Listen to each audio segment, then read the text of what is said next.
quick thank you to our sponsors for making this podcast possible. They keep this show free to listen to.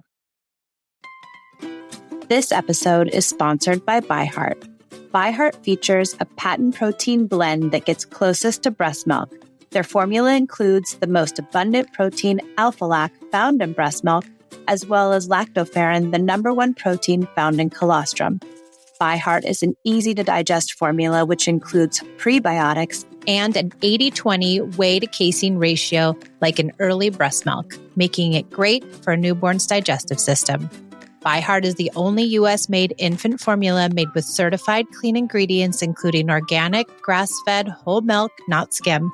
What it doesn't have is soy, corn syrup, GMOs, or palm oil. Curious about ByHeart? Redeem your welcome offer at byheart.com/podcast. Use code PEACE for a limited time. Additional terms and conditions apply. I came to parenting with everything I learned in childhood: yelling, punishing, controlling, and shaming. After trying almost every method, I found connected parenting and was totally shocked when empathy, listening, doing away with rewards and consequences, and being a safe place actually worked. It moved the behaviors of my children and it felt good, especially with my very strong-willed and highly sensitive oldest daughter. This podcast was born out of the idea of sharing the message and helping parents find more peace in a modern world. Welcome to the Peace and Parenting Podcast. So glad you're here.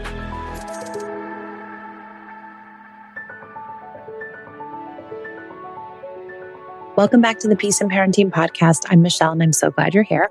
Well, I polled my Instagram followers, and one of them asked me about what do we do when we don't like the choice our child has made of either a friend or a boyfriend. This one's really hard, but I've had a lot of experience personally and with my clients, but mostly personally, I've had a lot of experience. One of my kids had a friend that was not the greatest, and I really was having a hard time with this friendship because it led my child into, doing things that I didn't think were appropriate. And in an age where I thought it was not, age appropriate and taking risky behaviors. And looking back on it, I was not used to this, not used to my child wanting to do these things, wanting this extra freedom and wanting to do these risky behaviors. I was not used to it. Hadn't ever experienced it before. So when my daughter befriended this child, the first thing I wanted to do was say, "Oh no, we can't hang out with them. Sorry, that's not happening. This is not a good match." But I knew better intuitively that if I did that my child, I could push her deeper into this relationship, because then it would have been taboo, or I would have been saying no. So she would want to say yes just because that's the kind of kid she is. So I didn't. I took a pause and I took a moment and I decided, that I would embrace this kid. And this kid, I have to say, I think all kids are sweet. And this child was very sweet, and they were probably hurting deep down and probably having a hard time too. And, seeking risky behavior too, because of their own experience. And I think this was a well-meaning kid, but they were in a spot, and my daughter was right along there with them, trying to, take on these risky behaviors. So I really embraced this kid and took them on vacation with us and had them at the house a lot. And I tried to stay really close. I wanted them to be with me more than at the other house. So I would offer up play dates and rides and all the things and vacations. And I would take this child under my wing, and I would not push them away and not tell my daughter what I thought. And over time, my daughter started coming to me saying this kid was doing X and they were doing Y, and they didn't really like it. And I knew this was a crucial moment. When your child comes to you and starts complaining about the kid that isn't so great, you have an opportunity to either tell them what you think, show your cards, give your opinion, and then your kid might shut down because all they really want is for us to listen. They don't want our advice. They don't want us to tell them what to do. And it might shut down the communication, because if they know we think poorly about their friend or boyfriend or girlfriend or whoever it is, will they then stop telling us stuff because they don't want to hear our negative comments? It's okay. It's like your kid. It's okay for you to complain about your kid, but you don't want somebody else complaining about your kid. So when your kid comes to you and says, they're doing this and they were so mean and blah, blah, blah, listen. That's what you need to do is listen. Oh, they did that. Oh, she said that. Interesting. What do you think?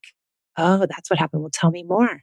Can you just be a good listener and a good friend and listen and not give an opinion and not tell your child exactly what you think they should do or what you think about this person?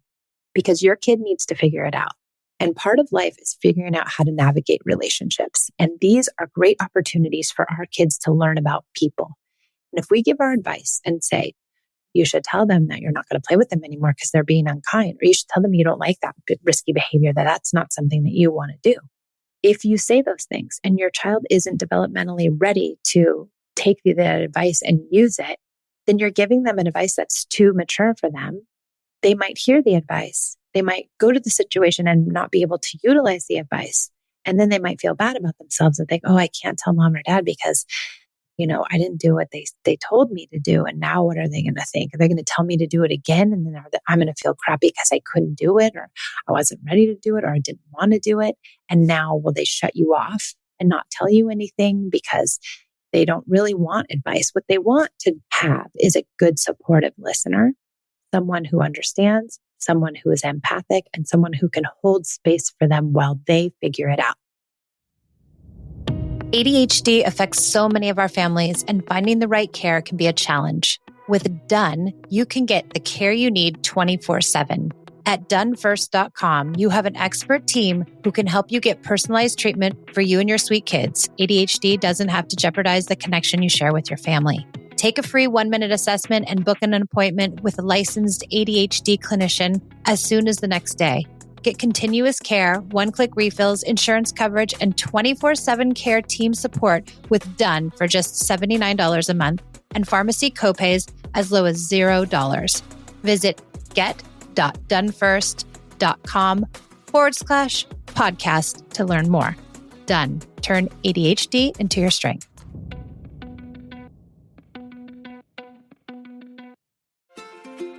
You know what I don't miss at all? The vicious week before my period. I always used to feel like I was walking in quicksand and craving the most unhealthy of foods. My sleep was always off and my moods were unpredictable. Now it's easier to manage PMS with Estro Control. Happy Mammoth, the company that created Hormone Harmony, is dedicated to making women's lives easier. And that means using only science-backed ingredients that have been proven to work for women. They make no compromise when it comes to quality, and it shows. And the biggest benefit, feeling like myself again. That's what women mention over and over in their reviews, and there are over 14,000 reviews of Hormone Harmony. For a limited time, you can get 15% off the entire first order at happymammoth.com. Just use code PEACE at checkout. That's happymammoth.com and use the code PEACE for 15% off today.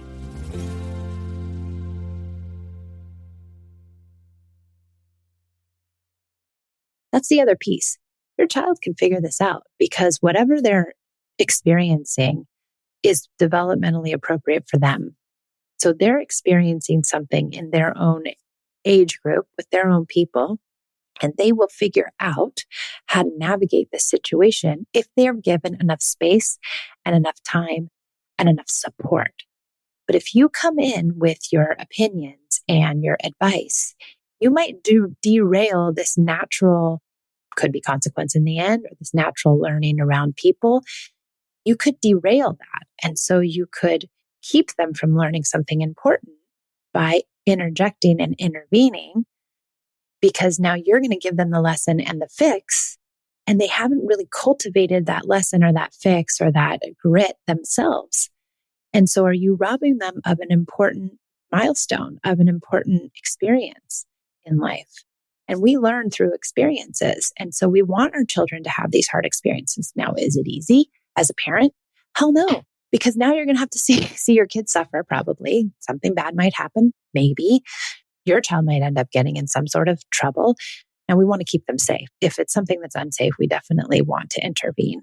But where it is safe, we want to allow the failure to happen. We want to allow the natural consequences to happen. We want to allow the learning to occur, because this is how our children gain experience. They gain grit. So Esme figured it out. She really did figure out how to navigate this relationship, and she figured out how to exit the relationship when she needed to, when it got to a place where she thought, this isn't really what I want. I think I'm done here. And she was able to move away from this child on her own, with her own grit and with her own, in her own way that was developmentally appropriate for herself. So they can and will navigate these moments, and they're going to have hard moments where people are unkind to them, or people are doing things that are not, aligned with their morality, and they will figure it out. I remember, having boyfriends who definitely didn't have my best interest in mind, and I probably shouldn't have been dating them. And over time, I figured it out, and I figured out what good people are. And now I surround myself with good people. And so we all need to experience life's hard moments. And if us as parents intervene, then we're not allowing that to happen. So as a parent, though, you have to really talk yourself down. You have to really say, like, I am going to be the supportive person. It's okay. This is not my life experience. This is theirs. I trust my child to navigate this in the best way they know how. I trust my child will figure this out. I trust that my child is smart enough to know better eventually, and that they will get through this with their own morality, because I've taught them morality, because they live in a moral house. And so you have to really place that trust in your kids, and you have to really talk yourself off the ledge, saying, this is not my life or my experience, and I'm not going to take on these hard feelings. I'm going to be here and be the container for my child and their feelings and their upsets when everything explodes, but I'm not going to take it on. And can you hold space without giving advice? Can you really be the ardent supporter and empathic listener for your kid? Because that also is connective, right? So in this process, you're building connection if you so choose. If you choose to, you can build deep connection in these hard experiences, because what feels better than to have someone come to you in your hardest moments and say, I'm right here. This feels really hard. Sorry you're going through this. I'm right here with you. That is connective. That is connective parenting. That is forming a deep bond. That is something that many people will never experience in their life. Imagine if that's what you experienced when you were having a hard time, any hard time as a child or an adolescent. What if your parents just came to you and said, I'm right here, honey. I know this is hard. Imagine what that would do to your relationship with your parent. Even if, let's say they did it once or twice, let alone if they did it every time you had a hard time. If they did it every time you had a hard time, imagine how you would feel about them, how endeared you'd be to them, how much respect you would have for them, how bonded you would be. So if you can muster up being that person for your children, you're building in deep wells of connection. And this is what connected parenting is all about. It's not about giving them advice and giving them opinions and telling them what to do and being in control. It's about giving control to your child while being the supportive person in their life, the most supportive person in their life. And if you do this, now you're going to cement this idea that guess where they're coming when they have their problems? They're coming to you. Why? Because you're supportive. You don't give advice. You don't tell them they're wrong. You don't tell them their friend's a jerk. You sit and you listen and you help them get to their answer. Well, what could you do? What else might you do? Interesting. Well, if you did that, what would happen? Okay. Well, I think you have a lot of great ideas here. I know you're going to figure this out, honey, and I'm right here if you need me. There's a big difference than telling your children what to do and giving them advice than being the supportive person. So I hope this was helpful. If your child is in the midst of a friendship that doesn't seem right, or with a partner that doesn't seem right, help support them. They'll get there. They're smart enough. They know. Okay. Thank you for joining me on the Peace in Parenting podcast. I so appreciate you being here. We have hit 1 million downloads, which is kind of an incredible feat, and I'm super excited about it. So thank you for being part of this 1 million downloads, and thank you for being part of the Peace in Parenting community. I'll see you guys next time.